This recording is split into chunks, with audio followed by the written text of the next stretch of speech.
1 kg വരുന്ന ഒരു white forest കേക്കിൻ്റെ ഡിസൈനാണ് കേട്ടോ ഇന്ന് കാണിക്കാൻ പോകുന്നത്. അപ്പോൾ ഒരു കളറിൽ തന്നെ നമുക്ക് ചിലപ്പോൾ 2 നോസിൽ യൂസ് ചെയ്യേണ്ടി വരും. അപ്പോൾ ഇതുപോലെ ചെയ്ത് നമുക്ക് ഈസി ആയിട്ട് പിന്നെ ചെയ്തെടുക്കാൻ വേണ്ടിയിട്ട് പറ്റും കേട്ടോ. അപ്പോൾ ഞാനിത് ഇതുപോലെ ഇങ്ങനെ റൊസറ്റ് വരച്ചെടുക്കുന്നുണ്ട്.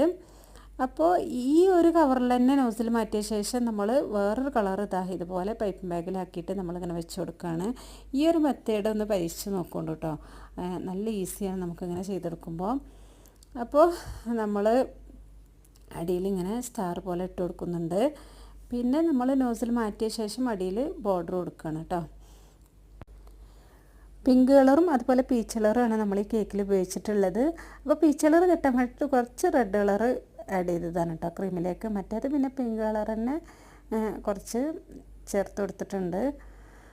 പിന്നെ ഇതേപോലെ കുറച്ച് ഷുഗർ ബോൾസൊക്കെ വെച്ച് കൊടുക്കുന്നുണ്ട്. അപ്പോൾ ഇതാണ് കേട്ടോ നമ്മുടെ കേക്കിൻ്റെ ഫൈനൽ ലുക്ക് വരുന്നത്. ഇഷ്ടമായിച്ച് ലൈക്ക് ചെയ്യുക.